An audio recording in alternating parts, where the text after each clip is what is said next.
South East with Tim Ewart and Gwennon Edwards.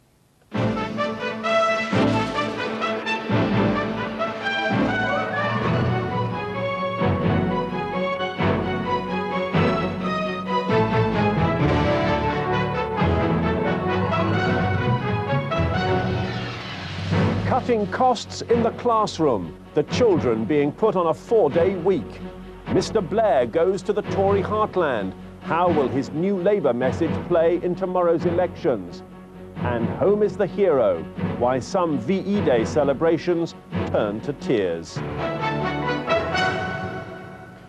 Good evening. The impact of education cuts was graphically illustrated at one school in Oxfordshire today.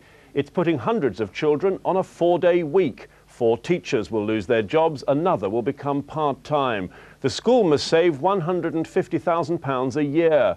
Oxfordshire has been particularly hard hit by spending cuts. Union officials have warned 300 teachers will be sacked across the county. Sarah Morris has our report. 11-year-old Sebastian Belton gets ready to leave for school this morning. He's in the first year at Cooper School in Bicester and will be joined there next term by his sister Mary. Their parents have just heard the news that from September the two of them will probably spend 1 day a week at home because the school can't afford to teach them. I was horrified, absolutely horrified. The fact that we've got to take our children out of school 1 day a week so they can balance the books. I mean, it's totally unacceptable.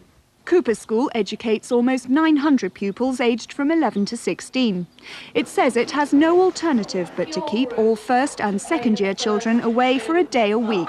This is because they can't afford to employ enough teachers, and the schoolrooms aren't big enough to accommodate larger classes. I'm personally deeply angry and outraged at the fact that we even have to waste time considering this sort of thing. I mean, I've been teaching for 32 years. I've never remotely faced this situation before. I never thought I would. So what route were you finding out about? Quad. Quad. Cheryl McMaster teaches English at Cooper. She's one of 4 teachers who have been told they'll probably lose their jobs at the end of this term. It's very demoralising personally in that I feel like I've made a very good start. I'm feeling enthusiastic about my job. On the other hand, the rug's being pulled out from under us really with resources. I care about my classes. I don't know where my 7 classes are going to go basically. Although the 4-day school week is unprecedented, Cooper School is not the only one in Oxfordshire having to make drastic cuts.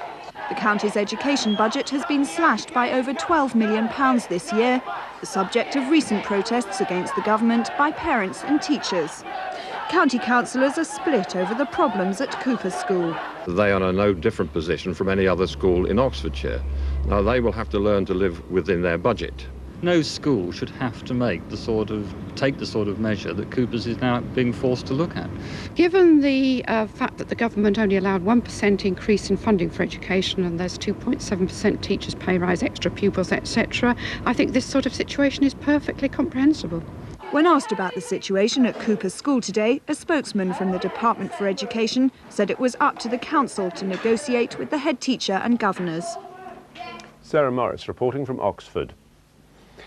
An ambitious scheme to regenerate the River Thames was launched today by the 4 central London councils which border it.